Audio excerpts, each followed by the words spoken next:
Let me tell you something I probably have never said out loud. And before you start disagreeing, before you start hating what I'm gonna say, hear me out. I'm just simply not a fan of manual focus lenses.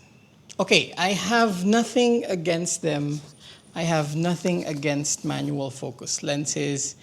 It's just that, of course, I started photography in the time where autofocus lenses have been getting better and better.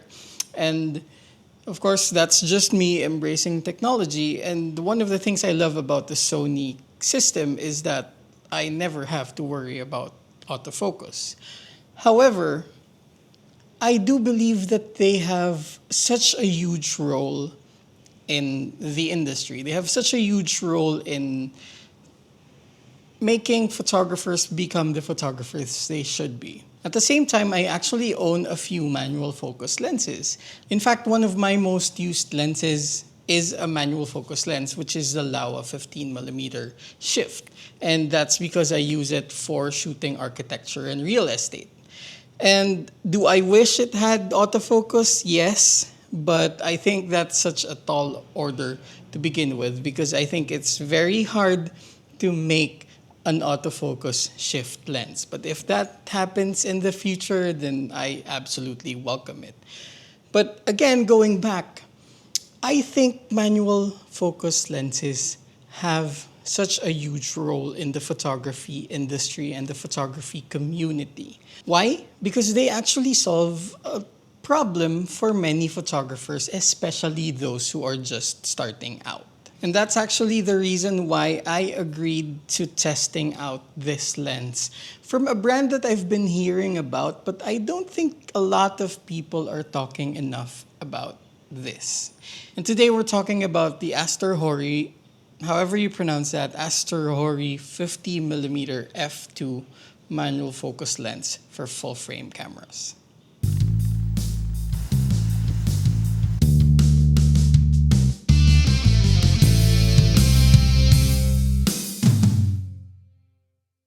Now you might be asking, what is that role that manual focus lenses play? More importantly, what is that role that budget manual focus lenses play? And that is to enable photographers who are just starting out or photographers who are on a budget to be able to test out different focal lengths and at the same time be able to test out different apertures. We all know that fast prime lenses tend to be a little bit more expensive than, say, standard zoom lenses. Sometimes autofocus lenses that are fast primes would range about double or triple what you would have to pay for maybe an f4 zoom lens. And the thing is, I firmly believe that for you to be able to somehow develop your own artistic vision, to develop your own style as a photographer or a videographer, you need to be able to know and anticipate what a certain focal length and what a certain opening would be able to give you. And so there lies the problem because you would have to spend thousands and thousands of dollars to be able to test out everything. Especially if you live in a country like where I am, wherein renting lenses isn't a very popular thing to do. And that's probably because there are a lot of scammers around in my country. And I'm sure there are also a lot in other countries as well. Now, the difference between the budget lenses and the more expensive lenses would basically narrow down into two things. Number one is the glass quality, and number two is the autofocus. Some are terrible glass, some have very slow autofocus, and of course, there are manual lenses that have no autofocus at all. And of course, there are many different brands of manual focus prime lenses around. We have Samyang or Rokinon, depending on where you're buying them from. We have 7 Artisans, or otherwise called TT Artisans. There's Makey, there's a few more. So this is the 50mm f2 lens for full frame cameras. And I put it inside this glass because it is that small. It's only around 7 centimeters. And it's only 321.5 grams. And that's already including the rear cap and this plastic lens cap right here. Now, if there's anything bad I'm going to say about this lens, I just really don't like this lens cap. But the lens itself, I do have a lot to say about it. Now, this is again a 50 millimeter for full frame. Of course, it is also compatible with APS-C, and it has an aperture range of f16 all the way up to f. It's actually beyond f2 because the marker on f2 is right here, and the end of the ring actually goes beyond that. If I'm not mistaken, on the website, it says f1.6. So it's actually faster than f2, but maybe they made it all the way to f2 considering that it's going full frame with a very small diameter. Now it has two rings. The more proximal, of course, is the focus ring. And as you focus closer, it also very minimally extends the barrel. It focuses externally, and that's something we would expect from manual focus lenses. One thing I just remembered that I have to say is that it's made entirely out of metal, and thank God, because even if it is an affordable lens, we'd want to have really good material. So it's 100% metal, except for the lens cap, of course. And then the next ring, of course, is the aperture ring. Again, it has a range of f16 to that dot that is beyond f2, so it's 1.6.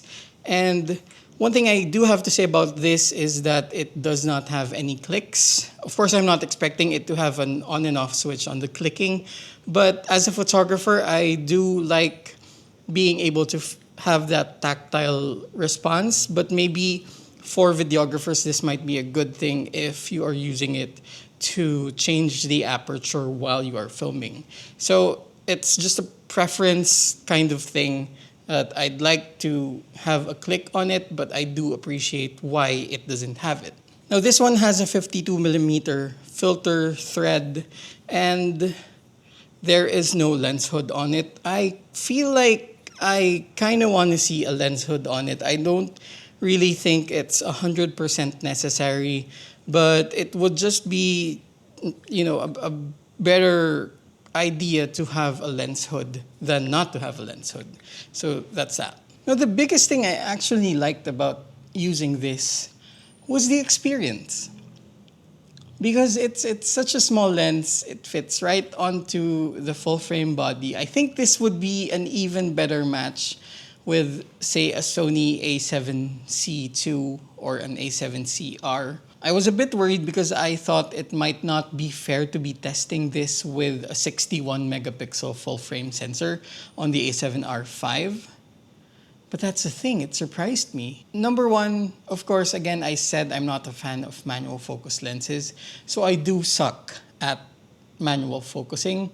It's totally different if I'm shooting with a tripod and I'm using a wide angle manual prime, such as the shift lenses that I use.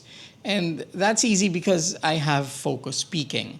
But if you're walking around, maybe trying to shoot on the streets, a bit of travel photography, that's an entirely different experience. However, it still, of course, would work with the focus peaking. So I actually enjoyed using it.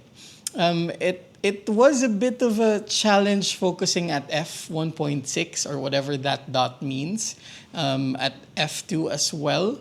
But I found it quite enjoyable to be shooting at f5.6, especially because I would do these shoots during the day, even at noon. Now, with the size, with the extra challenge, at least for me, of using manual lenses, and just the curiosity of what this lens can do, I actually had way too much fun than what I expected. And for that, I'm actually very happy. Now, even more, I was surprised with how the glass actually performed. And when it comes to sharpness, I would say it's okay at f2.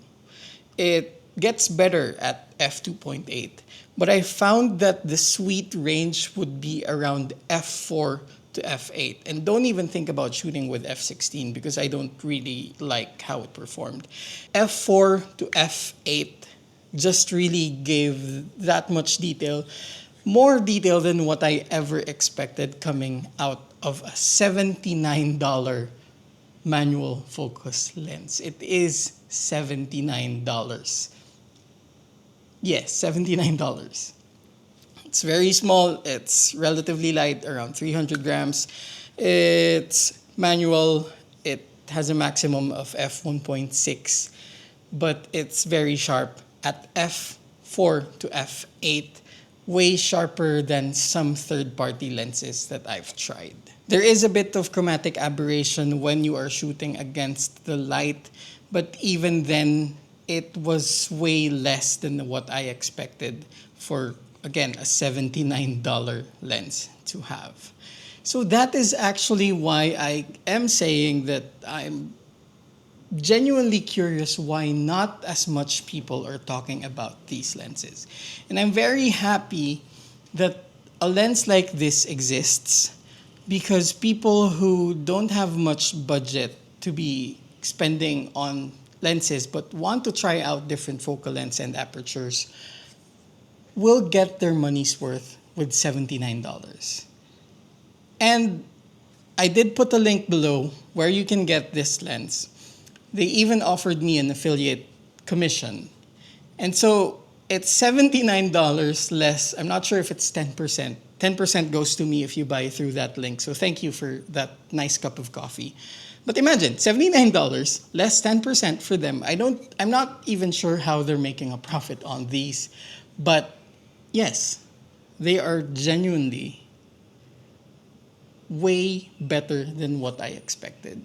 And this is something I would definitely recommend for photographers who are starting out, for photographers who want to try out different ranges, for photographers who need maybe a secondary lens that you don't have so much money to spend on just yet.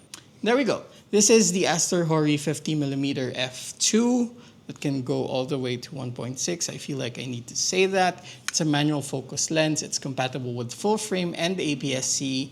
And yeah, if you have any questions, leave them down below in the comment section. I definitely enjoyed this. I am a landscape photographer, but it was nice walking around with this lens. And if you're into content like these, maybe talking about different perspectives on gear and lenses, then do click that subscribe button and hit that notification bell. In any case, thanks for watching.